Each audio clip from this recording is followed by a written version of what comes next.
another Cheat Meal Monday. Today's video is going to be a lot of different things. I'm going to share with you what we're going to be eating today, plus what am I working on? What do I do with things that you make me like? Things like this? What do I do with these things?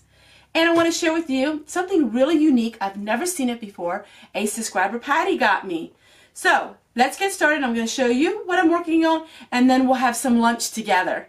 A few weeks ago I got a whole bunch of these squares and I love them. So I am making some bowl covers with them. Also, we're going to make some cleaning wipes with them. So I'm putting half and half. So half of them are going to be bowl covers and half of them are going to be these cleaning wipes. Now, I said in an earlier video that I always use rubbing alcohol, but I'm out of that. And so I have to use what I can get. So we're going to use some Dollar Tree items. So I'm going to go through all of these, and the ones I don't need for bowl covers, I'm going to use these as wipes that you can reuse. And I love having these on hand. In fact, I don't have any right now except for the ones I made the other day because my other ones got just so worn that I actually had to throw them out. So what we do is we're just going to fold these up. That one's the light colored. I'm using the dark colored ones. That way they don't show stains as much. Now these are going to be for in the bathroom. As you know, I did ones for the kitchen the other day. And because this is a darker color, which is really old-fashioned, that's going to be a bowl cover. Alright, so we folded these all up. And like I showed you in the other video, I only had this from the Dollar Tree. This works good, and you use what you can. It's just some people are very fussy about chemicals, but it's very important to have antibacterial wipes in your bathroom to keep things clean. And rubbing alcohol is what I prefer with essential oils.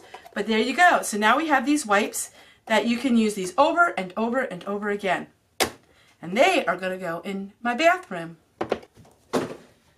Moving right along, I'm going to show you something that a subscriber Patty gave. This is absolutely adorable. I've never seen anything like it. They are bowl covers, but they're for bread dough. It is amazing.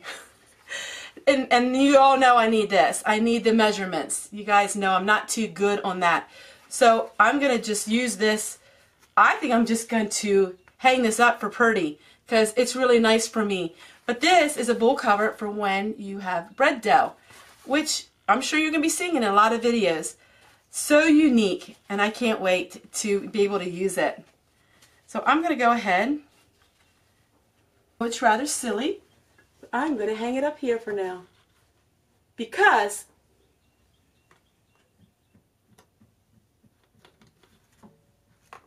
when I'm cooking, I always want to know. So I'm not going to use that as a bowl cover. I'm going to use that as a reference for me. I love it. Absolutely love it. That is unique. So let's get making my homemade bowl covers.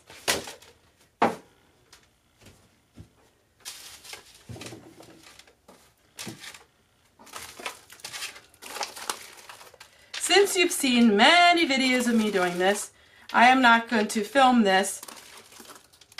Maybe at the end I'll show you a photo of it. But moving right along, I'm going to show you what we're going to work on next. So now what we're going to work on is I have so many eggs. I have 3 dozen of eggs. And in the wintertime I won't have any eggs because my chickens don't have any artificial light. So we won't have any eggs probably in the dead of winter. But we are going to freeze eggs, and freezing eggs is something really easy. Now I'm going to freeze my eggs in small portions so I can use them for baking. So what we're going to do is we're going to go ahead and we are going to put 3 eggs in at a time. And I'm going to make sure that I label it so I know when I take a bag out of the freezer I can thaw it, and that's 3 eggs. Since there's only 2 of us in our home, we don't have a lot of eggs at one time. We don't eat a lot of eggs at once. And when I bake, I really don't bake large quantities anymore. So this is an easy project that all of you can do.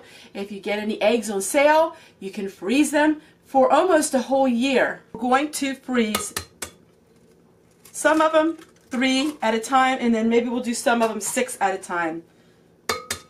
So the ones with 3 of them is going to be for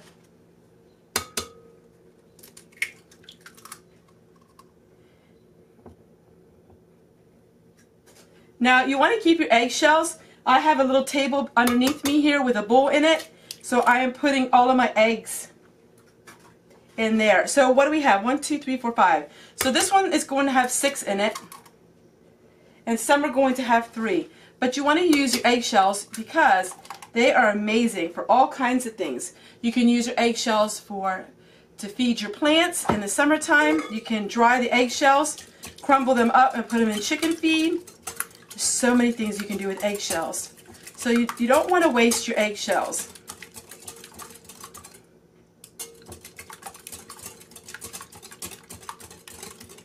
Now some people will add a little salt to their eggs. I'm not doing that. I'm just going to have them just like this. We're going to go ahead and we're going to pour our eggs into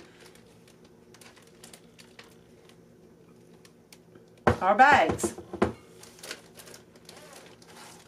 Now that is 6 eggs. I'll make sure I take the air out here.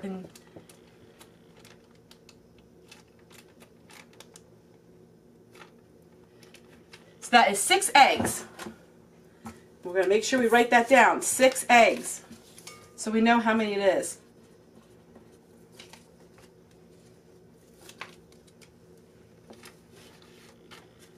Now we're going to just keep doing this until I have 3 dozen of them to put in the freezer. Okay, so we have all the eggs to put in the freezer, and our bowl covers are finished. Aren't they pretty? These are perfect for my soup bowls, and so a lot of times we'll have some leftovers and I'll put them in a soup bowl, and those are the covers for them. So we got our eggs done, we got the bowl covers done. Now let's go make some lunch. These are the last of the peppers in my garden, so this is it. I will not have anything else to harvest now other than some herbs left over before our frost. So I need to get these dehydrated real quickly here. Some of them are jalapenos, some of them are just regular green peppers and red peppers. But we are going to use this in my seasoning mix, so it doesn't matter if they are mixed. But we have got to get these dehydrated. I cut these up before I even had to go to the hospital. So I'm going to get these going, and of course I'll show you what they look like when we're all finished. And cleaning out my refrigerator, I noticed that I have some lemons. So we are dehydrating these lemons.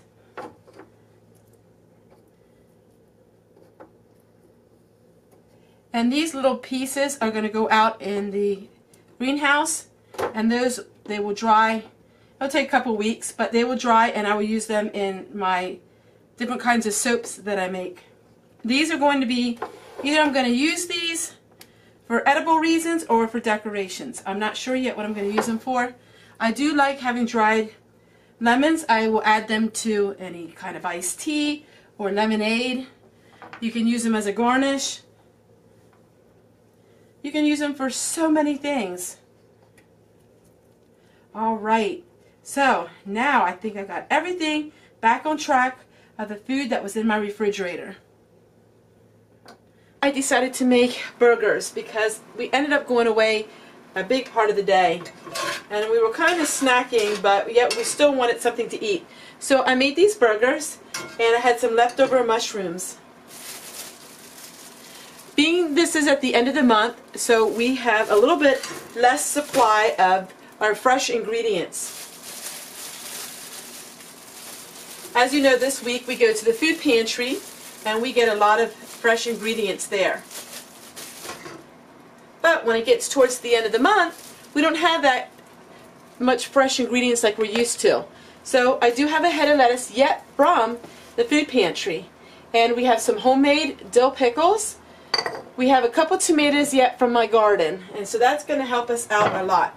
So I'm just going to make these sandwiches and show you what they look like. One thing nice about having chickens is your chickens will eat all of these pieces of your produce that are going bad. And so that's really nice because we don't have anything that goes to waste. So I'm going to take this head of lettuce and pick out all the bad spots, and we'll have this lettuce. And I'll probably make a salad with these burgers.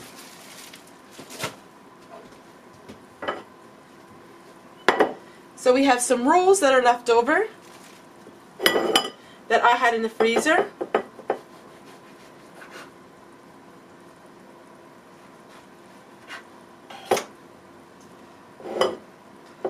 And what we're going to do is we are going to actually make cheeseburgers. And what we're going to do is we're going to make subs with it.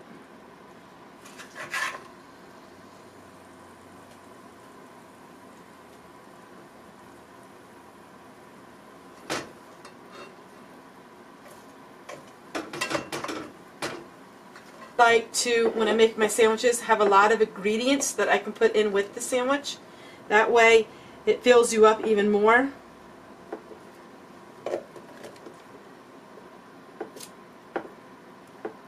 Here I have some of my homemade dill pickles. They are amazing, and they will last me up until January. These were not canned. They are using Mrs. Wage's dill pickle mix. I will put some lettuce on. You see, this sandwich is turning out quite nice because we added so many of these other ingredients to it. And there is a cheeseburger sub. Yum, yum. Didn't cost hardly anything. We got the burger really cheap. Now I'll go ahead and I'll make my hubby's his sandwich. Basically, his sandwich is the same, just a little bit at a variation. So he has more of the burger and less of the roll than what I do.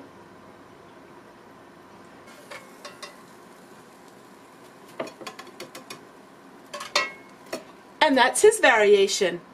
I hope you enjoyed this Cheat Meal Monday and spending the morning with me and helping me get all of my chores finished. Take care, everyone. We'll see you guys tomorrow. Alright, so here are the peppers look like. Aren't they neat? So these are the peppers that we dehydrate, and it gave a whole jar like this. Then the lemons I put down here, but these are the lemons. They smell so good. So I'm not sure, I'll probably put them in a jar and seal them up. They're great if you want to make iced tea. You can put one of these in. They're great for all kinds of things. You can make them for crafts. You can have them as edible. So I put them on this just so you could see them.